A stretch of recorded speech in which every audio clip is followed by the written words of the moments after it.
تو آج ہم بات کر رہے ہیں مستنصر حسین تارڑ کے بہت مشہور سفر نامے غار ہرا میں ایک رات کی۔ یہ صرف ایک سفر کی کہانی نہیں ہے نا؟ جی بالکل نہیں، یہ اصل میں جبل النور اور خاص طور پر غار ہرا میں گزاری گئی ایک رات کا، آپ کہہ لیں، ایک بہت ہی ذاتی اور روحانی قسم کا تجربہ ہے۔ ہاں، اور یہ کتاب ہمارے پاس ہے تو کوشش یہی ہے کہ اس کے جو اہم پہلو ہیں، جو مصنف کے احساسات ہیں، ان کو تھوڑا سمجھا جائے۔ یقیناً مقصد صرف یہ نہیں کہ کہانی دہرا دیں، بلکہ یہ دیکھنا ہے کہ تارڑ صاحب وہ اس تجربے سے کیا مطلب نکالتے ہیں، کیسے وہ اس مقدس مقام کی تاریخ اور اپنی جو ذاتی واردات ہے اس میں ایک توازن رکھتے ہیں صحیح۔ اور قاری کو بھی اپنے ساتھ لے کر چلتے ہیں۔ یہ اس رات کی ایک طرح سے آپ کہہ لیں روحانی بازیافتہ ہے۔ بالکل۔ تو آئیے اس سفر میں تھوڑا تفصیل سے چلتے ہیں۔ کتاب شروع ہی ہوتی ہے جبل النور یعنی روشنی کے پہاڑ پر چڑھائی سے، اور وہ بھی رات کے وقت۔ جی تارڑ صاحب بتاتے ہیں کہ راستہ کتنا مشکل ہے، پتھریلا ہے، اندھیرا ہے، اور نیچے مکہ شہر کی روشنیاں نظر آ رہی ہیں۔ یہ اپنے آپ میں ایک تضاد سا ہے نا؟ بالکل بالکل، اوپر تاریکی اور مشقت، نیچے روشن شہر، اور یہ جو چڑھائی ہے یہ صرف جسمانی نہیں ہے، تارڑ صاحب کے بیان میں یہ ایک آپ کہیں اندرونی سفر بن جاتی ہے۔ اچھا۔ جی، وہ جیسے لکھتے ہیں کہ جسمانی تھکاوٹ کیسے روح کو یا ذہن کو دنیاوی چیزوں سے خالی کرتی ہے، گویا یہ مشقت ہی عبادت کا حصہ بن جاتی ہے۔ یہ دلچسپ نکتہ ہے، اور وہ اکیلے نہیں ہے اس سفر میں۔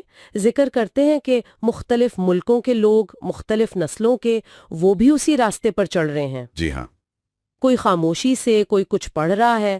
یہ چیز اس جگہ کی جو عالمگیر حیثیت ہے وہ دکھاتی ہے۔ صحیح کہا۔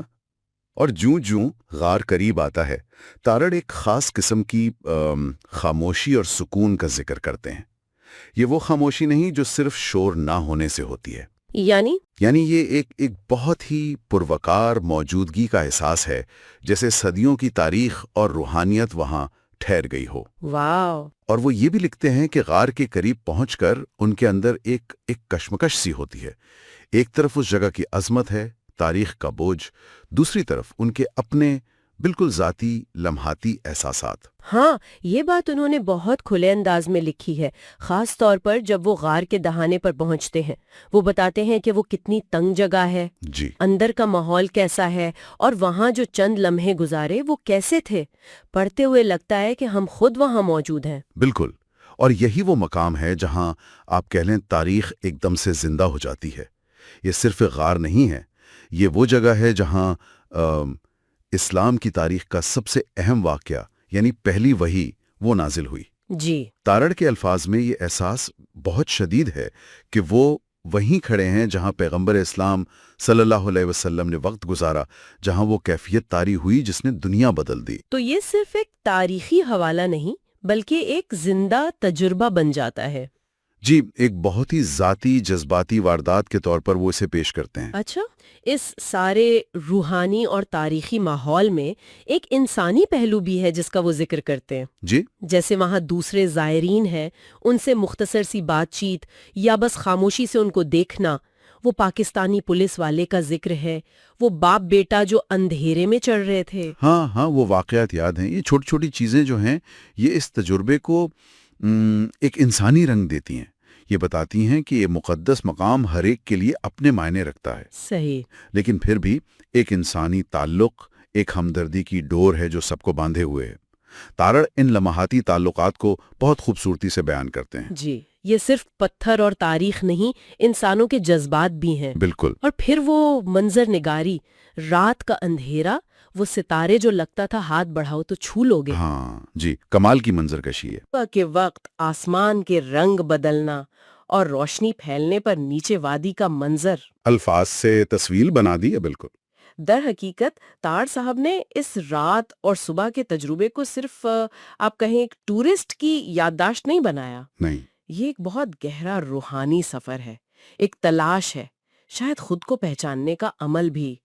وہ رات کے اندھیرے سے صبح کی روشنی تک کا جو سفر ہے نا، وہ ایک استعارہ بھی لگتا ہے۔ یعنی جیسے جہالت سے علم کی طرف یا غفلت سے بیداری کی طرف. کچھ ایسا ہے جی، شاید یہی تاثر دینا مقصود ہو. تو خلاصہ یہ کہہ سکتے ہیں کہ غار ہرا میں ایک رات صرف سفر کی کہانی نہیں، یہ تاریخ، روحانیت، انسانی نفسیات اور ذاتی تلاش کا ایک بہت خوبصورت امتزاج ہے. جی ہاں.